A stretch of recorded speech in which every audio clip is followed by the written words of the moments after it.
457200 kanjen enu papa a chese yede agu nsuo mu a wononom ama nsuo no a eko ni padua mu no ato de bo ase asa yade enuro no bi ti se calcium magnesium potassium ne iron no enuane nuro se de egu so aye kan ya obanu ne se de opa bia sense ye nsuo na nsusu kanjen de eye alkaline water energy drinking water no nyanwanwa se uduru breman ya UGC Tafunu Road Abaoru Junction won sabe kan yen atufo 0241449191 nyankopon ya adum ama sesei aduru hwa ne sa na me ya adum a Friday ye April busumi ne de to so dumotwe no nyankopon adum de sofani Charles Adenasare eba na wawa ni tuase sofani Adenasare de o ma ne nsaso a na mpuntre ni chese enema bia chichiri pedua no sane enhoma no nchimo ma nyina betete ntifoni chirem nyame ya adum a 8 April ya yeko nwure no nsia patase park won we be patase MA primary school no hokra ne aso no wo bra yiwie kura sa de ka besio obenya biafo won akufi anti satia no ya no asem so se eneno akwakoba ni se yenkania papa ene obeko na dwumadie no ase na nkania no ehire honum ba bia bosse bankania papa ene ede be bo honum na atuye hunu me ya odo so de ado ya Easter convention mobile be no mountain so open door event no modern na open event ya modern na ya mra bosse banchen na ya majen kania papa ya beboa LED floodlight afi chandeliers corner light wall light gate light en kania mo some de insan boss ba won adum present and attack for them mafi ketie du ba ni hwe sabo ho boss ba plaza no Oyerepa dani mu oba adum wazi Methodist Central Prison round about 0536 095966 0536 095966 eso na wo befre na yajo so anansete tapade num de pa cho ba bia be ko bia no bosseba.electricals na waba na fe wafre ama yedin komo Dr. Tanda so medimafo aba hospital wasi ade bia tete wo bomode na fabra ori achini a enko yesro fabra medimafo nchen na aba ebu akwa agwa na asa atwuma go wode abamani nu bran esa yade ya sabia o kama pa ninru so ka nam frɛ number 0244 774282 0244 na wanyo so num ene dodo ya aka na eboa ama anwume no sagase yede asomo vata fimpo ni metin mini a Krobea Asante Sadi ansam ni nkyere musiti yenhwe na yemfa enso mu achichi pinche mbabi a mutie yen edifri Mampani John Dramani Mahama ene Ghana Military Academy ene won ye kwaje ntete na onum pon wo ho graduation ceremony ase Mampani John Dramani Mahama de sibatudwa na ensem ya wode atudwa wo kiremu a ntete nkokwaje ye nyina yoma ne bambone asundwie ensem enti na no ene ofa akwanya no ene ode ensem tudwa no wo kirem se o man no sese ba bia ehuru pa eye boko nsensem ntemu ase ne ahensem ya ekoso boko ani ade na no wo kirem se obemso tumfo se etu abie ne na badwakuo wonum eguso ya wonum ya ntoto ya wo se beboa ama asumbie etumi aba boko ene ne potemu nyina na oma no yeda yetumi adane no ena Mampani John Dramani Mahama echiremu se nyankropon ya atomu a na otu edi yanimu ekoro no opemso tumfo se etu abie ne na badwakuo no na mo ya wonum tu ni ahiemu ado ya wonum enya na aboa ama asumbie aba boko no ebesan efrase ochiremu a opemso etia na echi kakra ko amonone na opemso abono no ba ama wamanu awrishemu se nyankropon ya atomu a efiri na otu edi yanim ekono asetra no bese frase na afi boko ensensem boko potemo no musuaku ya onto ho ase ya ade bia jadem ani ade no afi wonuma frase ato ankomobone so na asundua timi aba. Flashpoint continues to be the Bawku area. Only 2 days ago, an incident in a marketplace triggered an unfortunate loss of lives and criminal vandalism of property. I wish to emphasize that nobody gains from this situation of conflict and insecurity. We have triggered the Otumfo mediation process, which saw all stakeholders participate in discussions in Kumasi on a roadmap towards peace. I'm assured by the Asante that the process next week, when he returns from his brief visit abroad. Congratulations to our armed forces for the sacrifices you have made, even at the peril of your lives, to protect life and property in the Bawku conflict area. We need the cooperation of all to restore peace in Bawku and its environs. And I entreat all sides to embrace peace as we dialogue to resolve this age-old dispute. Plans for the expansion of the Ghana Armed Forces to ensure increased capacity to counter both internal and external. Ghana Mapani John Dramani Mama Twan Samson no Chirimusa Nabai Babo Modena Srafu Jumedino Wamanania Kompa Papa and Tediapaya Yabeye Eti Ama Unum was a better training a fee Abef Vidiadoya Srafu Unum Ebehia Unjumediamina Abai Bamanani Alcohol. Point continues to be the Bawku area. Only 2 days ago, an incident in a marketplace triggered an unfortunate loss of lives. Yes, Ibina Mampani John Dramani Mama Ninsem Yaokan Yene Bob Washer, yes, Asraf Jumano, Nabai Bema Neniakon Yinti. As citizens of Ghana, we must recognize that the nature of contemporary threats that confront us demand that we do not perceive our security services as the exclusive institutions responsible for our safety and security. The complementary roles of individuals, organizations, and the government in national security is of critical importance. I urge our citizens in discharging this complementary duty of helping to safeguard our security not to behave like the shepherd boy in the famous fable who cried, "Wolf, wolf," when there was no wolf. If we behave like that boy, either for partisan or parochial interest, we distract the attention of our security services from focusing on their critical job of keeping us safe. Let us support our security services and the Ghana Armed Forces with information that is useful and intelligence that is helpful, that will advance their work rather than retrogress it. We reiterate that we will take all allegations of crime seriously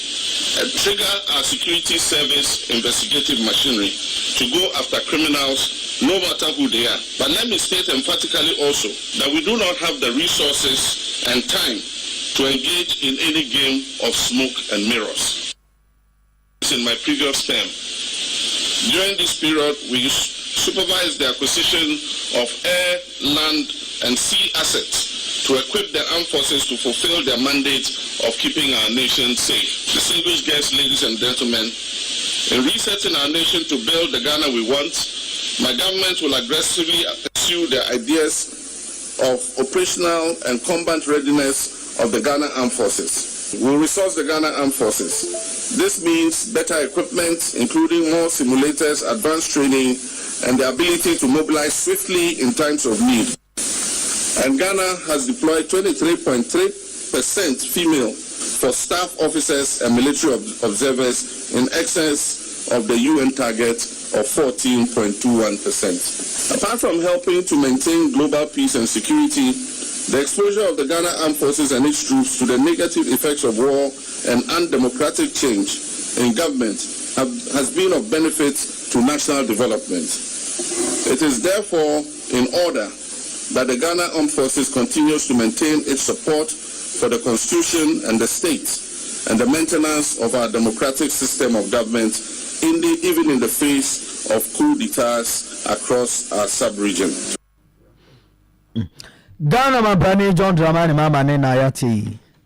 Yatwa so neja ensefu mu no boko ntokwa no a sempanifo pekon befa so na pacha biribiri asabiri ebo sepo so kire ewo boko no anu betimi abrase se de yewura John Dramani Mahama wadi kan di bi atudwa no a kan bi ama entuabo kakra ene nsrahwe kakra Inspector General Police HSA posifo nyina panin ene apamfo bi do mani kire boko mo kokoye no o mehunu ne mapinu a yewura Christian tete yohunu edi atudwa se nukura nyankopɔ animni enema asese pa we aposifo ahyishi bi adan ene kyerese bi so ahye asese no ne kyerese edɔso papa ena afi susu no wo hwɛ wo manfo ankasa japade ene adeade a ene nukura nyankopɔ animni ha adwen pa nti we de ba wa ba no okoto bɔko na ba ena afi perifo do ka bi wo mu na wo sesa adwene pekwanpo befa so a asundwe mapa no ebetimi adi hene ewo empatemo na afi emra nkasa nso no ebeye adwuma isanse sa asundwe adi hene na sambra enya adwuma ene to da na kwakachiri na sa kwafat patabiribiri no ede aba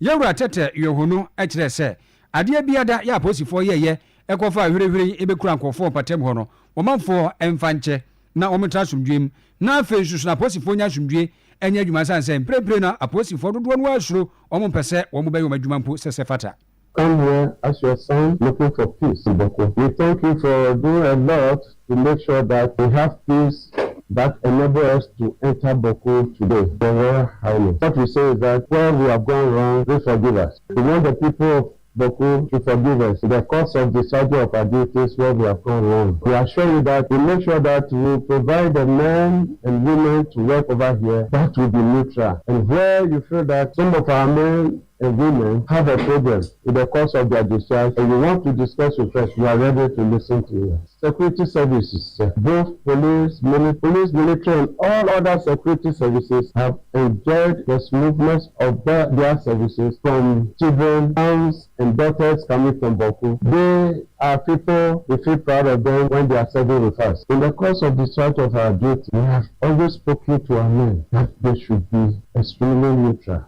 in the discharge of their duties. As human institutions, and as human as we are, we may falter in the course of our duties. We may go this where we go wrong, we ask for forgiveness. Please continue to accept us as your children who have come here to make sure that Bawku comes back to its old glories. Anti apostle penny, me charge GP, every Christian church, you want to copy more our Bawku. Ebra akwato Bawku na ba ni penny for do na usi sajuna and some of the two janibi and mati. Na Bawku nsɛm no na donkuma ya wo mrase bedwafie mu wonum so abomode de oni atomu na wonsɛm ya wo kan sɛ wo bewia pa sɛ Bawku nsɛm wo aba ne ɔte akonya so bɛbɔ moden na watimi ate nani no ahwɛ ne yie pa na pejembenje ani ho yi ekoso Bawku potamo no ya agensɛm pa na mrase bedwafie mu okwa bambo eku anase mrase bedwafo no wonum ko yi a ekasa efa bambo nsem ani afisem ho Parliamentary Select Committee on Defense and Interior ni odi ntiman ewo ku no so ani Reverend John Ntimfojo ana ojira donkuma no na wode sanse tudwa no tirim se wo hwe tututu ye ekoso Bawku ne potamo ani afia hodo ye aye sisisi no ani nkrofo afie ya ye bowura mu ni ade ko wi akire kura ya tese ebinum atro ananum ewonse adu mafe woni aye huru ba bia wonum nam wonum ayira akura do so se ne woni afiri mu ni ade no anache se adwen panti wonum frese aban no emopehwe ni manimu ya na Bawku ensemo nhwenso ano continues to endanger lives and displace residents. Over the past few months, the intensity and frequency of attacks, including sporadic shootings, arson, and home invasions, have escalated, with reports suggesting a high death toll, with many people said to be missing than those reported dead. The growing sophistication of weaponry used in these attacks is particularly alarming, raising questions about the sources of arms and the effectiveness of measures to curb their proliferation. Recent developments, including targeted bus attacks and the setting ablaze of the residence of the Honorable Mahama Ayariga, the majority leader, reflects the increasing volatility of the situation and the level of frustration among sections of the youth. The failure to de-escalate tensions leads to a cycle of reprisals,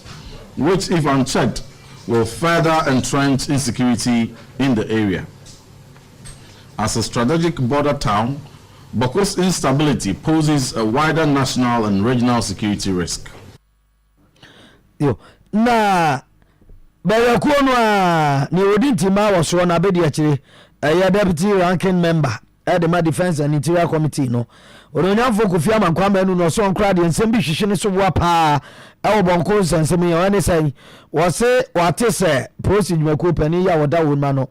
IGP akase woni ye wa akode e Bawku ne potamo ya onum adidi akone ade no obi amfa na akode enu fom obi amfa na tumra ne ade na yemfo onum mura bambo nyumaku num no wose musu samba no ntie. So the visit by the IGP to the Bawku enclave is a step in the right direction. I mean, it's something that everybody should applaud. But what I am reading from social media, if that is true, then the IGP's visit is rather going to create more problems than good. To say that lay down your tools, and that if you lay down your tools, we will consider you for recruitment. It's something that one cannot understand. Why should people, I mean, yes, it is important. In order to de-escalate the situation in the Bawku enclave, it is important that we get all parties involved to lay down their tools. But for me, it will be absurd to recruit people into the security services based on the fact that they've laid down their tools. What it means, that if you do not even meet the criteria to be recruited into the security service, you will be recruited into the security service because you have laid down your tool. That obviously is not the way to go. It is important that we deal with the Bawku issue once and for all. I mean, if we all know the sensitivities surrounding the Bawku issue, so if you are not careful and then one ethnic group lay down tools and then they are recruited into the security services, we all know the chaos this is going to create for the nation. Yo, nti na no nyafo Kofi Amankwa Manu ene ni atibi. Oyerepa 100.7 FM shi kankase no a igusu a yebomo na ensefufo mu no ye de ani chemu e wokaswa opekuma. Abamu bi a wo hwe no wonye mfie be se dunkron. Ena ekoba se wafre abamu abako na chese nei ntintan kita wodi asu ya titiri kura ne fa no WhatsApp ne ade a ti group no kom no koyi abamu ana number ene wo frɛ no se bi ku se bi anya do na ni gine ho ni mfoni no opene pa ntinka saa se bintrumutu no wono no wonye mfie dunkron no opese woni saa abamu ano eye bie ana abamu ano so te ase de ma no nti o ye ne se abamu ano enhia no e wa ase fosu se bi nti o mienu nyina no o midin ye de ate kakra na chese o mo efri hwebe baabi etese kasoa ena o mdu o mani kirem e wo fosu o no se bi o mo kwa akofo o moto nti abamu ano so je pren se o mehia o ani je ho pa se o kɔ no afa ntirimu adwen dada ena wo fa Mehmedi no wachi se he mesem yanko na kwa bi se bi o membra no mfa meto ebia pia ha to mo bowura hotel ho no wa kɔfo anim santan wa no mo to sha abamu ansu ene ebehwe nsu ahwe wa wo se ahwe wo mo bo no papa e man se bi o sabi drum no ngwa kwa godi nyina etina nu se wan mo no wa fra akokɔ sa alolo mo hwe ne papa na wo yeso mbekunu no a se no obi ayi assembly bedwani no ho no maso trenti Honorable Ibrahim Kankam danso e assembly bedwani a wo trafo electoral area obopire no wase da bi wo mamu nkuno munya na mame la kaso ni nya number na ofre na ono wose openo no na woni ne kasa wo hwe ni fi a wadi ene sene a osibi kasa no na efetwe na so kakra because na ni wanwan ti no peso hu se de ablantie no kan no e no kro se o ti wiasi mu a wanya mfinhia dunkunu o bo sa bla we ya na enti na oni ni din koma kodu bla se ono ba ha na che se oba no ni be ye sa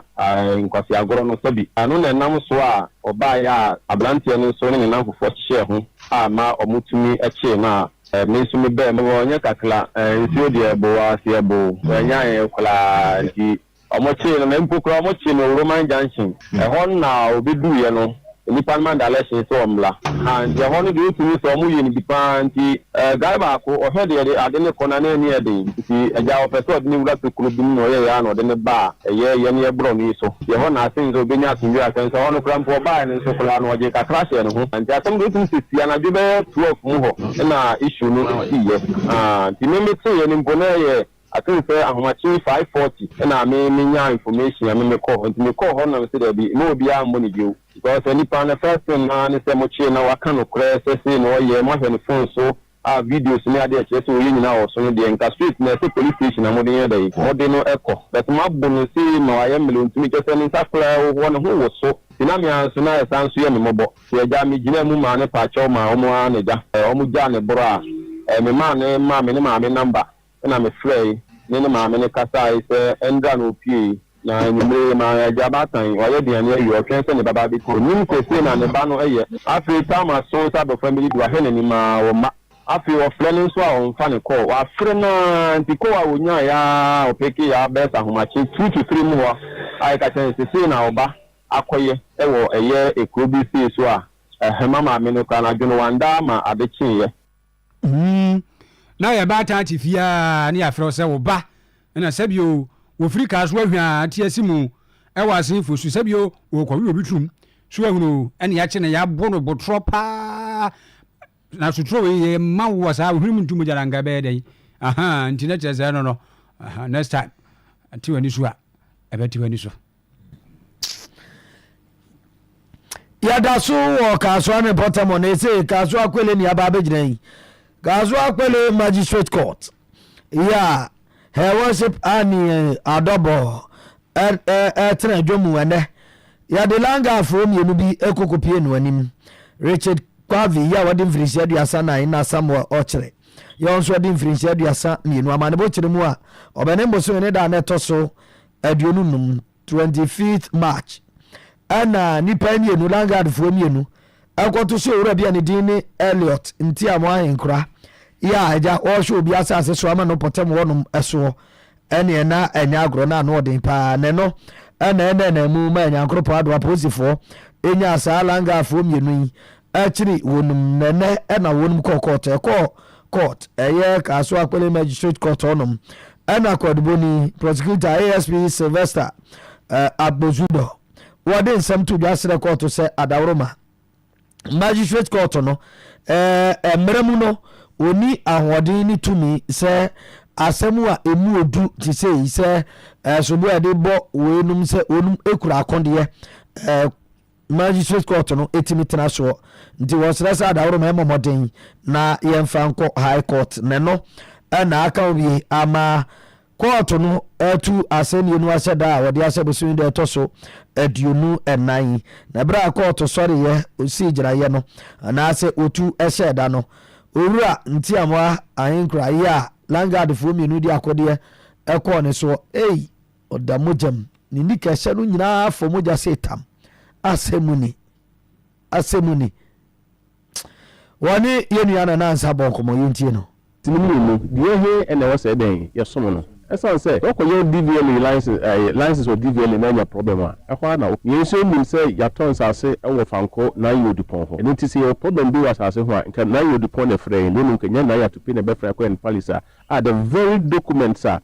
na yodupon ayema no ekudu to pe ni ma wo se e fake including last commission documents are eden ewo yendimu so I believe say eden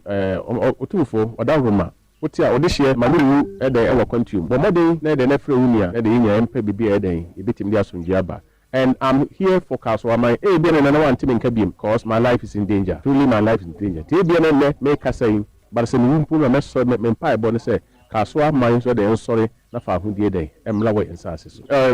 so far the court proceedings many age ho we came to do the committers here and then the court said only the jurisdiction to grant someone a bail of a case and you know a better so I'm most grateful and like I said I'm most grateful to the Kaswa Eastern Command Ghana Police Service and the prosecutors who came to court with me. Asemo Langard ensem enkoyanim ya kwa dim dia na chese fufuro mu no krokosoi ena yedi ani kire krokosoi hill forest no ayate ato me kire kwae betua ayate ato ho se da chi bia nkirima emenya so mfaso ebeboa ama utisi mu kura no a menya adoma nkoma asem ya bakosem na wankasa so atie bi waso du ani ahwebie no madam sefu atie sim se woni so ka kire kura na dwabo so mansi no eno no western of mantem ni mu eno no ka bia ma forestry commission fo ni bambofo etu anamon ebro mo ko enso na mpedi ampanwani ampa akrokosoi hills forest no ena omudi scavators ya kogumu a ene emu mfidi brane chamfa de ade omu digada no kosa ene forestry manager commission manager meche commission ankasa herasho so kofi asano ni penifo ne yede se da bi ene o mecheche discavators makoma ko be se dumi ensa ene sam ho no na omudi ni nyina babegu eye dwaboso mansi no meche assembly won makache na ehwemu gusu a ekoso a na Iraros Kofi Asano ya woye forest manager no echirechiri mu kwa mofa so ene ya kaso o manimu a ya na mo mutu ono omo ya forest mo mu di edwin pa mo haye enti omo ba ya no me ha sei ya timi kokosu ya forest reserve ya timi size excavators makoma protect emi se wo bai wannan ma ufa samule ho abon si ya park excavators bi ho enti ene ye dia besiwa sisi aban sada so a ye hwe aban di huduma ya saso nkofo a no mu nenam a mu kutekuta tuo ni asekan so mo maye nye adwuma ya pempa mebre na fi ha sisi ano situation in my brain because the situation is under control. It's operational by any day. Me largely make us say I am successful. Horatio Kofi Asano na otwa so say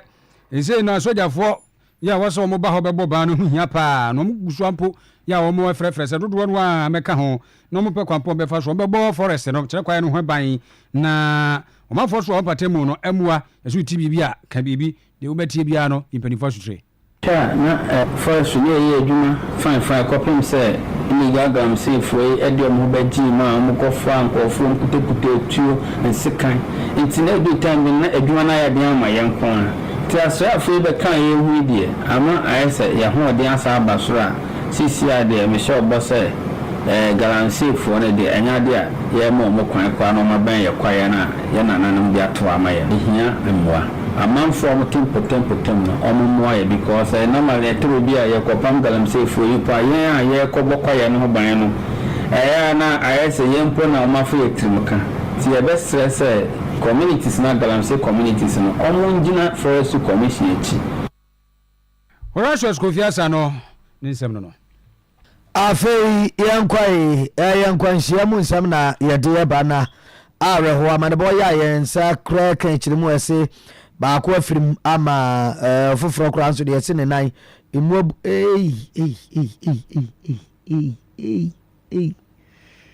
ni panam ni yese sane sa no bajo Facebook no so wa ontumi no mo hompem obetimi dia behwe na areho atonsu kontase kwantemponsu lake road nipanam yazi abobo ya bi na okotwa hanwaka bi anem na akofa nkwanhyi abrane yete saade aba urade nipanam na atetema yema na basa so sesebio otwe abasa bi ya da paso a obi kodi anu akoto yenia Isaac ajeni mboate ama ne boye ntie no mpanifo se ade chini anti asemu fra yechiri kan kwanhia na esi eye high tension eye atonsu ekwan so ama emranti mienu a motie abobo ya so ede kwakofa ensuo baako enan mienu na atwa baako so kan na fa no so a ni tiri na me ni bibia peche a ede na to polythene bag bi na ko mochi na wo hwese omo sise mu na emoja ni ntini ya black and white no areho ensem mu chirem se na anwaka bi asi omanim apake etu yi afa ho oyi fa ho be hye ensuo kaa kese edi tu nsuo bienu enam se kaa no na wodi amika na wono so ewa na ya na wonhu nanim yi nti no wotwi fa omo so akopim samanfo tie mu se obi hyase du so obo break no na fa ba akoso de fa no so na wawu no wona bobo yare ne dia no de wotenchen ne hwe no so no na danfo a wotwi no me yakopɛ adwuma sabe ho sempa esi high tension atonsu kwan so ka meka ho aseme ne ka kese ya ebe abobo ya no so a etwe no ko hye ho na nipa mienu wu ewu mu no eno ensu nie eti abobo ya no ebe hye ka kese wie nim edu so bo break no na se omowu awie yenti da manfo kan ibi ya ka no esi atale odi ase na ka kese no to free ni say na eba and the eba na oba were mpade na be say owuram no abobo ya yes owuram no the objective say wa no ma no and to one say anyaka no oba pia anyaka no oyi tira anyaka no so you feel ko se kese na and the so road what you mo break preko pe and to kwa wa no owu say bi ya dey and ye na ma 40 am no mu say abobo ya na be ye dey abehye na nim pia no that time the attention no na ko to form a fan so an oyame ye no the driver in na pra omere kwa hospital no and the nyaka ka say the fault aye ura mu na nyaka na si ekwan nim na wan free kwan mu na ma we dey e bae anyaka na incident si ya na nyaka no ba watuko wanyina okura nti amanfo no yeye na eba no obi ani ba de e why dey opra no so man na mo de kwa hospital no e di amama mani ama anyaka na dey eso no already could I never remember on you my radio la minti min can't because my catcher na me boa the my nyamba abra kupe be na ye to nsu a ye pe be di mu ase abobo ya ne ahwiaka o ti ahwiaka no ba no ahwiaka no ye se obesa abobo ya no ba na abobo ya no so ma ahwiaka no ba no ni se abobo ya na be hye we ya de na ahwiaka ne ba no na abobo ya no e ma ahwiaka no ba na oba na no se oni se we ni so a de aben no be hye we ni ti we ni bo abobo ya na ti ti akona na we ni to from de o ti agani o di kwan so obesna kwa kofa nsuo ena em say road markings ni ti car bi so asai esi enchan ena oyo overtaking afa car kese so ye ayi insuka de tu nsuo yi bi ono so enam ne ledum ti o mane ko bo ne to ko share nanim epia ya mo ya ba ko red ni mum na ti moto ni chen moto ni ya red ne dia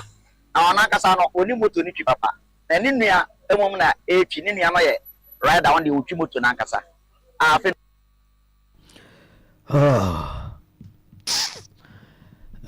so when you Facebook no so the obo Oyerepa Radio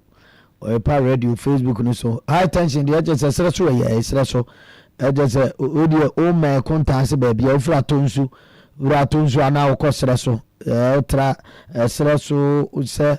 oh asem ene man pita na hu no fomo no nyina ne nam na atete ya munyi mfiri so abusuafo ya toa so ya koya nanim nsem ni bia re ho papa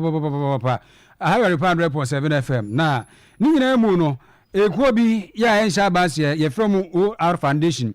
eno mo be fa asem bi ba betu edwa se ne se ti se omo chese fortune tade ya tonton no Ghana ha no enye kura se dia na ayewu eni omo kasa de fa ho a no na ka ho bi ama woni oton fortune tade wo mo nka bo mu ko ye no wa Ghana fa na ba bia ni kura bata ye wo enkran no wo mo de wo manu atum bi se da bi se bi ekusa bi anya do ye ni woni oton fortune tade e wo Ghana ha fortune tade obi enu a won hye bi da fortune tade obi enu won hye bi da e da so hye e be pem sesebra ha na e ba ne saaro kura na se wugu omadwuma no ho fi a ampa ebemma wo ma sika sema ba fom pop na fortune fo twa etuo ne ade yi etuatua chese etuo yi emma wo ma nya foto de boy ho bra wo hunu na tituru kura kantama ntudom ho manfo a etu aguso a wo moto no wo moto no eso ni nso ka kire kura enu nti wo so obotra se nyi se de ne oba kire ka aye dom aye demonstration e de atia sa iko ne from OR Foundation for no enya sam ketu akura ora ekis gwachi mensa wono na wo executive member ni nsemo di tudwani wapaye no mo ye o mbe so mo divide yen ekwe o mbe fa so a o mo be wuru eno ti na o mo ye sade no o Foundation for say ye na ekrabro ni wo wuru ye ne man bo e den eno ti na o mo nya abrofo no so mo de niema e4 e5 abre o mo a yen ye se ye mpe enye sa na tie enye se ye mpe de ye kan se so mo niema no e4 a o mo fa niema no mra na me kabro ni wo ho ye nyina ye nto o Ghana ha na mo enye se ubegu obi de and plenty false information pictures ade akọ said ye be ya bodi wo wani begu ase no mo nya kwado mo di aba and the e kan me yourself na nyina ne say o mo di Ghana bro ni wo di mu akwaji $15 million and wo adwuma eno mo di ya o ba be hia panimfo ni bia o ma yo nkutu pa o bu so bo mo chi don said ye be ya mbotae no e be ba mu ye kan ma Ghana ban ate ase say sa NGO fo no omusu ene wo ban wo de ba Ghana nse wo mo ba be boan den so bi ye dua bonni wo mo ye pataku ene wo do odwanwoma edura wo manim ora ekizwachi mensa na motere kan na nyina mu adwadifo ka bo mu ko bata no ankasa me Ghana Union Traders Association guta omo nsuso pani ni Dr. Joseph Oben no se semodi abamrem pa no wonya hwemu bi esefata na se bi eguze bi anya do fo so adwuma wo yi enya adwuma wa di agro se do mazika se mezi aba fomo no nya sem ketua in our country, where in Accra, do you see this dam, this waste? You are a journalist. I want you to go around. And this is the picture that they showed in BBC. So the final call is that we don't want these guys in the bucket. They don't play any advocacy role for us. To the international community, so we will close for Biswa and Kwamashi. Ekiasi omo, we will close for Biswa. Ekebia ya kidnap omo. Ye enema sunja ya pe eni bia ye wo. Eni ti na ya twente so abedu sa pempenso yi. Dr. Joseph Obin onona guta yelifo kabuku batan no oda wana no nanom ne woni aka bi wonu ya wonum ewo sumu kanta ni abrepa na wonum kyeremu ampere wani san ya adwe wonum san botam wonum eni nubone nom nti akan bi ama woni afi na wowura won pani fie mu eni wati ko bi di ama wonum kosi bi mbeka se adolescent club na sa adolescent club awate ewo sumu kanta woda ko nu adie no ana sumu kanta ohene ya odo mafo ano na akwa uba afo kanta otoso miensa wode nsima to dwa no otirim se sade mayo anketengete no esi enyenyem no ha adwe afei enubone ne nso ne nom titiriwe no no mema no ne enura hodo ya ubetimi abodi tramo red onum se da woyam nso na aba wani so ni nyina sade mabrundi ho agimu na wonum area no botam wonum da ache ena eseye no nti hu behia se hu bebo modi ate ani ahwe na aka obi ama o mate sa adolescent club ina se tema employee sen ruwanyi sen etu atese ewo manga na mu no yanhwe na se yamfa yo nan ensi forma bra ye bre nyina no ye mbre ebeye kwa se ye bre ama ye ndache ena ye ndache fo no so na sisi ruwanyi sen eni ndrubone atu atese ewo manga na mu sisi ye fe edu bi a ya fa na se red aba just o hwe se na emlante ne emaiwani bidi omoho ahyemu a wanka daache no bre na ye bre no ye bre agu yenya so mfa so bia enti na mese benfo na oma eka ebe mu no se ye befoa ye besere wo mo se ndru bone na ebe babeba o manga ne ma ye hu bidi fi no wodo wonan ebesi fam na omotu sa ndru bone no obe brase emma o manga ne na se ye mlante no ese mbebunu ese pa esre manga na impanyfo man o ma kan wu o man panyi ene na bofo nyina se ndru bone na eba o manga ne no ano de ese ye mano guduma na mo enfamaye yo soon go probably actually bottom one kwanjira for apomde nsem one da no health writer Owura Frederick Kwamvusu wasre ayefo afo abatan sa dawro mamma mani enkom mane ho na mo wa won emfiri na mfo bone ho se de kese pa wo eye emebo no tete ho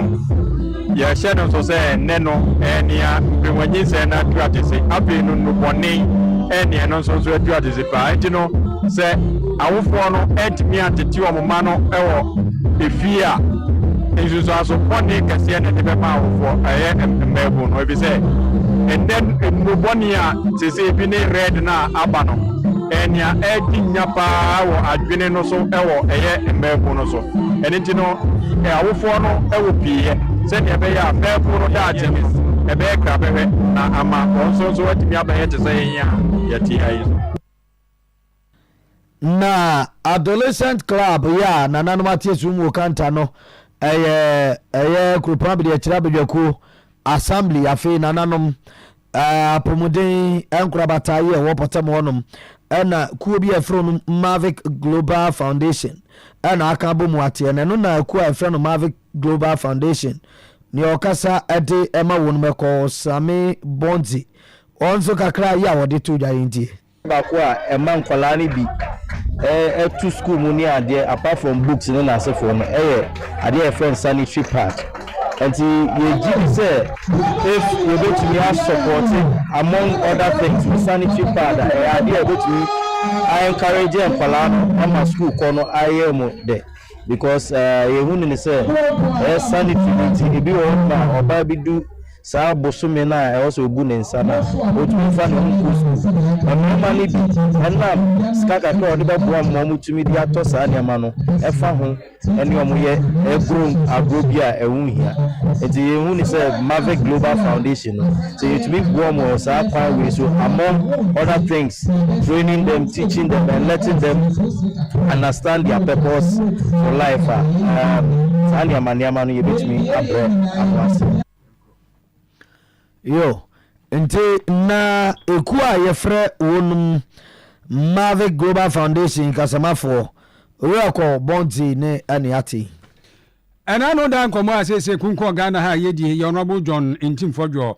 asensa afumrahye bedwani kɔka sɛ lupre bi a ɛno na premienu efiri baabi bɛ ha kunkun besi ye benya ne fo bɛ sɛ enum koko hwemu ana kyerɛ sɛ ɔno ne hwemu aba bɛda di kyerɛ a cocaine ani sikapuru ewo mu no nya asɛm ketu akora na fua mienu no akyerɛ sɛ plane kura bi tire adwo ne ade ɔmo wie ɔmo hɛ ya fawu ɔmo na de esene no ɔbani sɛm ɔka yie no na kyerɛ sɛ ɛsi deɛ ɔno no aka no ɔno na adanse di kura no ntia ne adanse a wɔ no wɔn famra sɛ kyerɛ bi ɛnkɔnkɔnkɔ ba sɛ obi tiri kurom na so obi tiri mɛmu akaka sɛ Ghana ha na sɛ yɛde ayɛ cocaine tena bia yɛ nkɔfɔ de cocaine fa han mo nkɔfɔ ama so so mo kɔtɔn wo sɛ so mo de kɔyɛ dan yi saa kam no na Ghana fɔ de yɛn pɛ sɛ ɛba bɛda yɛn ho asɛm yi ne yɛtwe ne kyerɛ sɛ twapia kɔtire bɛtire saa Honorable ayi John Ntimfodwo na no da ɛna nkɔfɔ kɔ de fie me kyerɛ bambɔfɔ sɛ ɔmo kɔwɛdere no ɔmo anya no ankyɛ no ntia no akyire kura sɛ wɔ na fie mpu as we did atete na nkɔfɔ sɛ na ne asɛm a wo kan woni adanse ya na ne wo kan yɛ dɛ ayɛ pinsu wɔ Ghana ha obi ɛka de wɔpɛ na aka obi ama akopie mu ɛwɔ asensa afo ne mpatam a na kyerɛ sɛ emfifi mantem ho no ankasa kora no krabata ma MPP ma yiku wɔnom panipa baako yɛfrɛ no Richard Tachi Mensa wɔno ɛna okopie mu wɔ Cape Coast ne mpatam a mpanimfo no baako ɛno no ɔma yɛ nhyiamu ɛwɔ Cape Coast office hɔ mkyɛ MPP fo no ɔpani Tachi Mensa sɛ huhunyo mu hu kura no ɔmo deɛ wɔn ta wɔn abu Ntimfodwo akyi so hu no kura no a wɔnka aka no kura no na sɛmo sɛmo ntiase a ɛne mo a 25 bɛsɛ de mi bia wɔn usuo ba sɛ kɔbosoma 9 cocaine Ghana yachi wodoma na bibi no bu osun bɛyɛ $500 billion na ɔmanama ɔyɛ homo money enti ɔlɔbu Ntimfodwo no minority mo no wɔfrɛ aban dɛ ɔyɛ hwehwem mfanfa dem two flights na ofi Gran Canaria ɔbɔ mani mu ɔyɛ hwehwem ɔyɛ no su dɛ ndubɔ no gwedi bitwedi no do mo pɛ mani mu na so bi to demand money a na fi dɛ kwa na mompa Oyerepa Odente abani ọgbọ na abado na ọka kyerɛ dɛ akɔpa Ntimfodwo etwa na mɔpa ɔman pɛnjɔ na ɔyɛ mahama ma ɔyɛ na ka no kwanda or issue statement for one of his social media handles na ɔkyerɛ dɛ watima honorable member of Parliament of South Ola Tuben na security agents wɔnyini collaborate wɔnyini sawado mo nhwehwɛ mfa asɛm mu and then so this is only more Virginia collaboration on the attempt to go and arrest him at his residence in Accra. Honorable Ntimfodwo that's a way issue statement. Why Accra? No show one or Parliament. No tomorrow to go. Iyan Kodo. That's the end. Kwacho for soup by press conference. Sana pictures now for Sukwachi. Go fire videos and you got videos and you got pictures here in an attempt to smear Honorable Ntimfodwo. Na MPP amenu kwa ofifi mantoma ya kanechi pinti so witua no omuta na chi pinti se witua opani Richard Tachi Mensa sa to aso se odi opani Ntimfodwo omuta wa chi de ema huhunyo hu koso na nukure bia wu behunu na se bibia wo ho no se kire na kampo magana fo ni se nukure no na wo ka no also Honorable Ntimfodwo will never walk alone. We are solidly behind him. The uncle no onye ni jumapa enfam ise efifi manto no at the group of asen sub enyam osan there eyi tire there MPP info for Banodo yabakia under the MPP government na go for na bedo ye said there tolerant nye ebomo bi ba kan kasa bo fa hye ni bankasa ni etumi yakokorodo ya nye bi bo nye fenta kofo Honorable Richard na so opani Richard Tachi Mensa na mote no enka fifi mantemfo no omo so omo ta Honorable John Ntimfodwo achi nokura de hu a no waka yanko yanmu ai Honorable Asante wonu abomoden ene wonum asetrem sudie ya wose wonum de ebua wo manfo e wo bia wondi ondwuma mu baako wondi esi onmani so mu kiremu a enche na Kristo Yesu usode ye ba be kai Easter no mu ade wura ko ba sa no a Easter no akwantu bebre wom o man votu kwanti ya na akobadie no edoso pa America tenten so ma na o mene so madam so de nkwanhia ba enu ntie ne wo ma bomoden ya wonum aye kwa so ko jojo entete ede ama ashenkafo ne apasinyafo na wonum dwumadie no ene yonkokopiem ewo angogo de dwumadie no mu a community relation manager owura Edmond Oduro Ejei ana odi dwumadie yanim na ne wo ma bomoden a fa mountain so ne adrobafo akasa na wonum eboda wuro se Easter no eba baba no eye boko jojo asenkafo ento on bopa na yentie no eji safety adia yentoto na se na se ya ho bambo so betum pon a na da bia wo se ehweso ye ya kwantu mu nsem emchenche bia ewu se accident bi ekoso ewo ekwan we so na ye obibi a friend community safety campaign Ina ne say be say omanfo ahobambo no ebetum pon na dwumadie ye na bi nyina ne say ya ne transport unions ne din komo efa drivers ne kwan wo so omo pa bo mo ban ene ya bakwa ho se de be ya ye be koso ne ya sa shimukina kwan be be fa so a in terms of the safety belt you get to the juma in terms of where drivers ne your conditions kwan be fa so a you get to anamo a it's me akwa your hope. It's how good Asante any apart to want to say brand nyina na be koso aka your home. Na any partners make to sound am say the be ya a driver for akwantufor e be ko omo akodu omo djuma na omo apafi abra emfa eye esan na say ewu ana say ifrebia embi obia to we ha na good Asante eye djuma bia ye disi e be say omo afo bi yi no eno mo bi e fair community city na ya ba ha the lay your partners akabuma ye resi ebebo eye driver for na yakaka yo na nyina yetimi etu fan na ora agosia jeni mbuaten ona asantuma to akwankyerefo edema kwaso kosa na kwaso jojokuo no eye o safety one data anu wo kyerɛ sɛ afia asase free wo pepombo so be si wo jefo no ba na wi abutu miedu edi kan no yetwa wie ye no na nipa haduo no nso 127 ana onowuka ankwanhia the issue of speeding electric speeding is very ocean I think the issue of helmet usage in the losing motor near tricycle in no but more doing use helmet usage and pedestrian safety say ade ehun ya bebe only you know na nipa bebe bi akotin of passing corners into say ya create and enforcement say there you know we engineer measures some here sensitization education here we enforcement from so ade every parent enforcement no and so ade be shemu kena it's been boy my na you be man so say the issue of enforcement na na be move say harassment but they do man so na in Ayeboa, about you one so Nipa 127 for just January and February. The idea I want should be brave. Ora agosia jeni mbuate ne aniati. Ensafu from my trust on the twemu ewo twefo atimokwa mansini mfifi mantemu. Akuafo no mani abere no kokwa akuafo titiri wono me chese. Afi atwemu ye beto aba. Yewra John Dramani Mahama sa atemu him Frank Amendi siama yiku emprepre. Wanya wa ye o mampani no. Oba be ka kire wono so to aba ma wo se kukuro don no obedi mampani a koko buo no obepagem e de akosi 6000 na chese emprepre no na sa tetede ne 60 million. Ba bi agina sesi a 3131 million no. Na o chese mampani ba yi commercial budget ya kenkan ya ya chese de boye ho bra o ma ntise koko kura de apagem ya de be ka kire o mo ane se ebo no eda de eda ene jai koko kuafo se ahye o papa ma o mu hunu de o munye o me se bo hye no kura no mo hwe ho a o me de o mu betimi aka se kire ne se o mo to aba edima o ma pani John Dramani Mahama ya wudi ne hini sisi na sa ko ba sa na se bo hye no wa ni so dia ene o mu so edi mampani ho yawo na da bi na ne na obede deye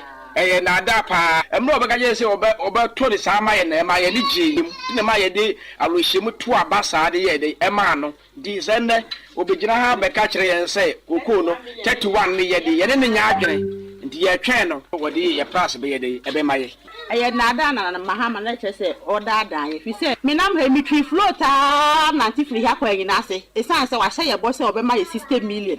enti no eni ja ye didi na chi to aba ne de ase NDC fo e ka se kokoo no se omuntum na ye de na che se na nado na ya fe ne pa o ha me me oba mre bi no enye confirm no koto bre na nyina tuko ye se nipa we ba bie wa mo so mo ni je ho na dwene wo on confirm so che kokoo mre ko fuado so mo so onya hwe wa ye bi pa na anopa yi me mo ammo NDC for that dafo hey me di bani ato so akodi loan no se afie na mahama betu mako 60 million ti makodi loan na ya ntu yesre wo mahama yesre ye bibi fa homa ye wadada ye anso ka se na ado sisi ye nti ono ba ono no obepeje ebo na asen na ado de no so why say that nobody akuafo hwammo wadada akuafo papa sisi obi ade aye na adwen na fie school nkwala nso bibia ye pagem Indize egofo ya bo se no makwaje bosia ho ade abanga ze no obi a so boru na nizu a na wo hwe wakwaje bosia se makwa na me dia mesire ba ko no jire kira wo jesu kale ale du vire no ala du beto za bere enzo ya no dia ko se nkania ne so bema e asemu nyamuro nze enra na jono nze be 720 more but they can use you masi nyina uhewe ma instruma gra mo wiem na dia alen dia wadada instruma gra ndia wiem na dia kan ya ma me was it what wadada zia dem waro Oyerepa ajiri bonson ya ko anim Odu jaju efo ya wonum ewo bibia ni ne potam mpanfo na ka se wom kiremu a eja hyehyɛ se abete so ana ebebre na se o manga na mu no eye obi a echefa so obo modern na woboa na ADO1 Emmanuel B ya wodi odu jaju eko adwumafo anim ewo bibia ni ne potam na afo mu bo awura atraye awodo nyuma awodo mu ahwe se odum janhyehyɛ awodo ne ani frenhyehyɛ awodo ye adwuma hodom ani ade na odinsam atudwa se wosre adawroma se yesuku ana enyumaku aban de ankorankora de ommomoten na yakwa akoba se odum adwumafo brano onum eba ho aba ba hwe se odum janhyehyɛ koso bibia dana kwan ani ade a ma onum se onum ya tamfo na omu ha adwen onum emwa ense wodi tudwa bro mkopie mu St Mary's Preparatory School yentie no service, your mandate is to say preventive fires from occurring. The man sana a road man. Then a native is a diversity various schools that will be then a certificate St. Mary's. Now your native now say Papa share no more maybe go a in case of a meetings but prevention a year my own. Now you can say and more you to have found so baby this year employee gidi na say employee washi also na the boy no so no school for paying for no my the very escape route exit signs no my so we put in place no your my ni na me ha drink akra na so dey no more discuss say the day on to one amount and so the day really be ba enkofa be be ha o man na say nkora na school mo na St. Mary's Preparatory School assistant headmaster Ora Stephen Akuyoko obodu judgment ko no abaso se onmetu anamon ya etise yentie it's a friendly environment and because you know school is about commercial and so school is commercial and it's about safety of the children as well. If you remember me young this year, you say what we have in this top notch and St. Mary's is not a school let's say they are wanting to provide the normal things or necessities. So it was normal for us. Safety now that's why they are here. If you go to the mining institutions or mining companies, the most important thing is about safety. So the fire service coming in here, you will come purposely for safety. And see other schools are there making St. Mary's, you look at it. Atta Krobea Asante Asta teacher video mun sa mani kwa chiri kakra no hade na ai no o he madam bi oba be chia fire officer ayo enti ura Stephen Akuoko ya woye assistant teacher I was St Mary's Preparatory School ya wodun jadwumefo no o mako mfimfi nti entu aso ho bia no mo gina vanda no na woka no entu aso de enku ni mianku e beje ni so de atiane se wonu o kan bi wo mani planning committee ya mo wo fodoa Methodist Basic School eno no kwa West Krusini mu wo epoe mantamu na efre no wo mo se ena no da enframa jampa trubi ya wo subransa mefra ebe pa school da no so popra na se de esi aye school da no ato asebra han kwada ne nya baby pampo no matra sua de adwe pa nti planning committee chairman and worker say Yewra Alex Ofori send me nim ya ban no moa ene wo mu hia o makwa ban makwa mo moa ankura so zemo bi da se bo akura nipa titru no afa ono mo ewe school di ade asabri ombo omobra na emo bi ho mo famre wo kana ban chefa ne ye pi na se de ye nyina ye nim no krobia na o mai bia ehia Ghana ban ne moa na so se ye no a school ni sie na so pote no ya nkeka ye ho a enye ye enu ti ye tunkra ena mo fidi kase so e dia magana ban se yesre no pi yenim se na nyuma ne doso empani se wufo doso a wuye ni nyina enu ti bra ye koto asre wontwe na ni mehwe fodo Methodist Basic School yenso ye ya ka chiri dodo na yesre no pi emwa biara onim se fa school ho a wode bo a eye yie no se eye cement no bebre ye ni o se roofing sheet o se so enado o di odi be boy e wo dwuma ye die bia no ye de ani so ne ani je ebeje anja bushafo eno no Owura Alex Ofori ena motenu enka no na ni nyina mu Owura Kwabena Ba ensoso unit committee secretary Kwawu Fodua eno wo se adusuafo no kurani ono mo brepa sanse ba bia adikire ene adusua ade nani akire no emoa emo mo so kro mo tibua no emfa nyi papa bia sa mani me ma for school ma nya me adom a o mako PPA mo me enu wiasa fanya nyina se ya de isuna reho esro mo ase o ma boy school dan se wo fina sanfama fa o kora nya menim ni na enya kra wo da wontimi na ti yesre yenu mani me ma ye ya from de bia de aboa so we dan so utmisi atita tembebre de chance a chance bebre nti e best say wonya adom no meboan Owura Alex Kwabena Ba ena motenu enka o unit committee secretary ede momafo mokwa Fodua Fene kenye wase bomode na bra no ketenketi tunyado akase ase ba cho kwae e hono odi moja na etwa wadru amount obi anum na dru obi num obi di obi adru nyi obi ba cho uko faitha ya diabetes stroke afi ya wo mu hawo fibroid ni eke count diabetes ni pressure num otu asientem kura na nem sa ade ahodo ne ba ma waye mre won pam oba won so ne man ko ye mayim ba cho je faitha kira kwan atmante che waye ade ahotutu en eke ka ho ba cho ani wo hawo yemfa ko di mfidie ni behwe ni peduanum na watu yade ase ama hene makoko ben 18 mu 0246728675 0246728675 so ena obefre na wajo sonati Dank Natural Health Care Complex wose nkanjo se wanti wani ahwe nem se ade ahodo a woni betie no na akofa oha bebre di abrew ya no no ebetimi ama kidney problem sa kranso ma liver problem sanso ana etimi kra de ni fraba ma wedi ani sei ni ne ka ho etimi kra enya adwen sunsusu aso ti nem se ade ahodo no pa acho memfa ni agro wanya bia bomoden na epa no aduro ni tu ase yie pa ena wonso wunim so obi ana woni bie pa cho de bebo anso betumrika na wodi oni bekirem e wo Dank Natural Health Care Complex onum wonum ye ho hwehwemu brane pa obi a ma ho so obi oni bi nso a na wahu pa cho bomodi na fre wonum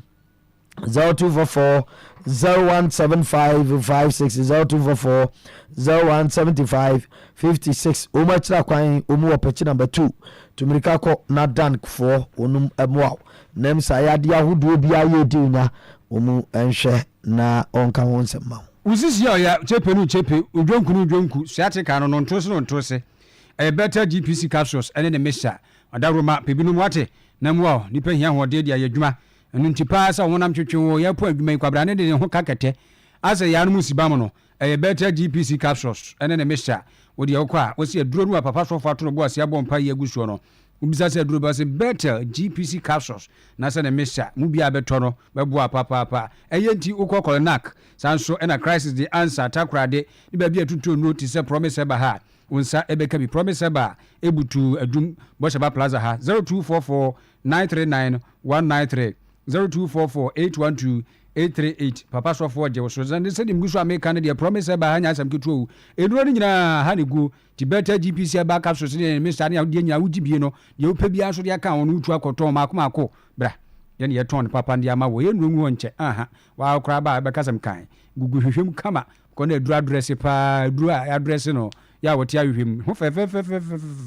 promise ba no e bosheba plaza ha 0535 544 681 0535 544 681 ini enkomo gastro mixture ene ne menso plus mixture ne yadupa ubo no man yam sanfro no ne fu aduro kose anadwudi yesu to de ka ho wodi aye gastro mixture beboa wo ama wo yam no tumi ada ho be yi niam bia afuru ni paduan menso plus mixture so ne ma no muntie ne yem nsabuom mo ahema mu ho obanim maniya wate menso plus mixture siesi ho prostate plus eye mema duro enlargement no unsa nka bi da prostate ne de beto ba bi eda wanka se watimi adwon soboko ma ho aba wo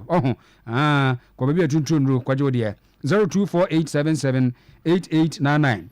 0248778899 ebujavo wofa wo sha sia obi aye nyameso de na wahunu ya kansa ne mai ana wode aba na yo ani mse twam kura ntini yanko ni sei yanu na twam ne braso we no the jansu is homecoming the jansu is homecoming ana esa iyebo ho dawuro yi monhya ne nsoan se de sitie ni nananom woni aka biewom ene mpanifo atitire ni ekintina bo ayo mo the jansu ana eto ensafre nyina the jansu ma yeni a yewo akwantum ni ani ewo fie onum sister ye nyina mra fie emra meboa na the jansu entumpon konanim na ne yetiense nyame adoma 15th April brother day anim nyame adoma no ye general cleaning any health talk ya prapra dwumadie na afei yama apomdi mukasachre na de achi ukuada 16th no cultural display ya chirese amamre ni amani be dwagu papa ya wada de akansi awodo games ene be koso america won football me na no si football ni from no afei competition ai ni nyina bi on fiada 18th April no the way to the cross no ye feasting and dancing okay jere nije wompa ye be dia sashe nyame no nyam na memenda 19th April yesu esha asamado no ye ko float ai na health talk na sa ato aso na fe ya bo afodie chenchini chipa ya de boa kronun kan ko nimpuntu ade achi kwasi ada Thanksgiving nsori nyina ka ho abom afi janso all students association dosa munyina nso moba ye kwa akoda nyankropon ase so ho nti ye momoden na ye nhye ne nso ye ba acho wasi ye be training crowd account ye be ma ensan nyuma ho tete ye be kire ama mohunu se de sie detergent awdo kwa faso ye si kire nsemna ne nyama etete senti ye tuensa efremu nyina momoden na momra nyame adoma dwada 21st April na badwakuo committee ebebu nkonta se de adwumadi ko ye de ato omanfo ne mpanifo aninti the janso Easter homecoming yedina yefia ne nchim guntum ane aminti na ebekro muni adom na ye nhwe odofo Safia tu Dauda ye frɛ Safia tu Dauda onya mfie dunsia pepepe adansia pagya ene wote na oyini patuntum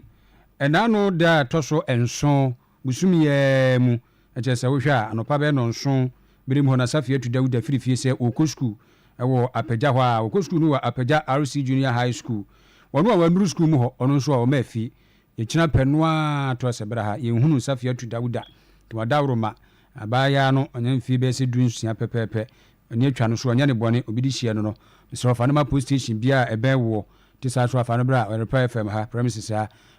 dawroma wobɛtumi afrɛ nso so 0530 519 158 0530 519 158 and that's 0256 618 859 0256 618 859 na asida bia ho no mpanimfo ede ebema o mamenchia miame bra bra kwame jabin wone ne ye ne Mrs. pa sister Rita omo poseguli heya omo to Manda West Grossi no be ko bonse ma mitwim se ya kama pa ko my wife won ti singlet ne sa boxes oh wo me ebuei nti jai be ko na dro aya pra fo ko jibi poseguli ko aso hwe bra kwa me ne ye sister Rita omo ma bi kama pa so medam ga zabra zanso so na jaya ye ne ayi wofa ejaya tonto electric aso ha ejaya papa wo champion Romeo omusuwa ya ne wo mutuntu electric as kan ho ha nyina so ho mu nyina mu okurumate ye film papa ejanie ejaya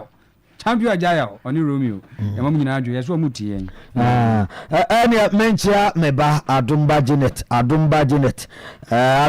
ye de payeta chiri pa nyame Aduma kwasiada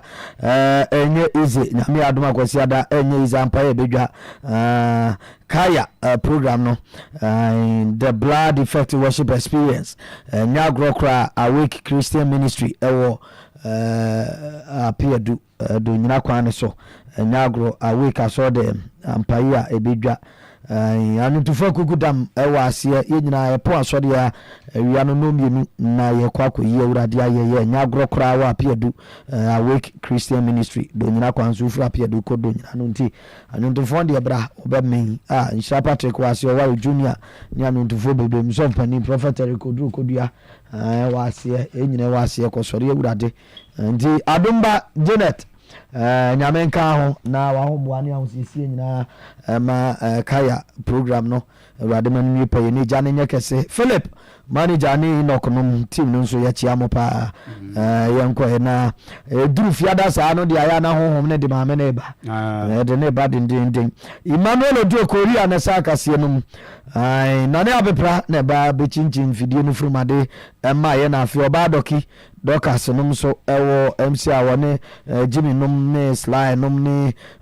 Kofi nom ene Jo nom madawma ene ye ba be esum mo so ho over tafin pon ni metemi ni menua Krobea Asante empeni transi